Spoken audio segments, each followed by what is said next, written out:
વડોદરાના સમાચાર જોઈએ। વડોદરા શહેરના હરણી પોલીસ સ્ટેશન હદ વિસ્તારમાં એક ચોંકાવનારી ઘટના સામે આવી છે કે જ્યાં એમડી ફિટનેસ જીમના સંચાલક સાગર અરુણભાઈ મકવાણા પર એક પરિણીત મહિલા સાથે ચપ્પુની અણીએ દુષ્કર્મ આચરવાનો ગંભીર આરોપ લાગ્યો છે।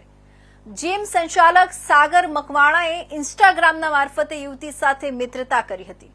એકબીજાના નંબરોની આપ-લે કર્યા બાદ વાતોમાં ભોળવીને યુવકે પરિણીત યુવતીને હોટેલમાં મળવા બોલાવી હતી। હોટેલમાં આવેલા પરિણીત યુવતીને ચપ્પુની અણીએ 2 વખત દુષ્કર્મ આચર્યું હતું। આ હેવાનિયત ભર્યા કૃત્ય બાદ ભોગ બનનાર મહિલાએ તાત્કાલિક હરણી પોલીસનો સંપર્ક કર્યો હતો। ઘટનાની ગંભીરતા જોતા હરણી પોલીસે ત્વરિત કાર્યવાહી હાથ ધરી હતી અને ગણતરીના કલાકોમાં જ આરોપી સાગર મકવાણાને ઝડપી પાડ્યો હતો। આ ઘટનાથી સમગ્ર વડોદરા શહેરમાં ખળબળાટ મચી ગયો છે। પોલીસે આરોપી વિરુદ્ધ ગુનો નોંધીને વધુ તપાસ શરૂ કરી છે। આ મામલે કાયદેસરની કાર્યવાહી હાથ ધરવામાં આવી છે।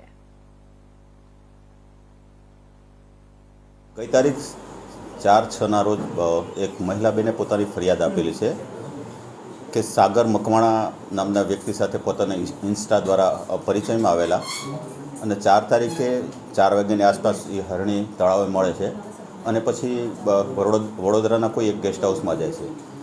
બેનનો આરોપ એવો છે કે ત્યાં આરોપી જે સાગર મકવાણા છે તે ચપ્પુ બતાવીને પોતાની સાથે ખરાબ કૃત્ય કર્યું છે। આ મુજબની ફરિયાદ 4 તારીખે દાખલ કરવામાં આવી છે અને ગઈકાલે સાંજે સાગર મકવાણા આરોપી છે એની ધરપકડ કરવામાં આવી છે। સંપર્કમાં કેવી રીતે મહિલા ઇન્સ્ટા દ્વારા પોતે એકબીજાના પરિચયમાં આવેલું એવું ફરિયાદી પોતાની ફરિયાદમાં જણાવે છે। કેટલા સમયથી સંપર્કમાં હતા? હવે ખાસ તો જે ફરિયાદમાં લખી છે વિગત મુજબ 1 વીકથી એકબીજાના પરિચયમાં હતા એવું જણાવે છે। આપણે જે તપાસ કરી છે એમાં શું બહાર આવ્યું છે? કોઈ કબજે કર્યું હશે, કંઈ ચપ્પુ કે ચપ્પુ કબજે કરવાનું બાકી છે અને તેના માટે આરોપી છે તો એને રિમાન્ડની પ્રોસિજર કરવામાં આવશે, નામદાર કોર્ટમાં રજૂ કરવામાં આવશે। બંને પરિણીત છે? આરોપી પરિણીત છે। બેન વિશે હું તમને વિશેષ ખાસ નહીં જણાવું।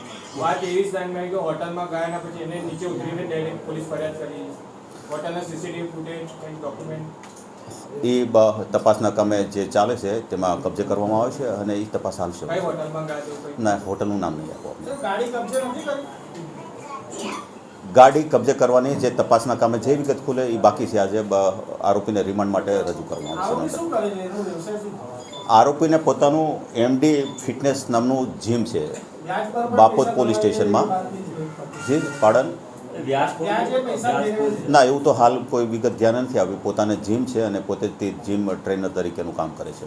સુરતમાં પણ ફરિયાદ નોંધાઈ છે તેના વિશે પર તપાસ દરમિયાન માહિતી લેવાની બાકી છે। આ વિશે તો આપને જણાવીશું।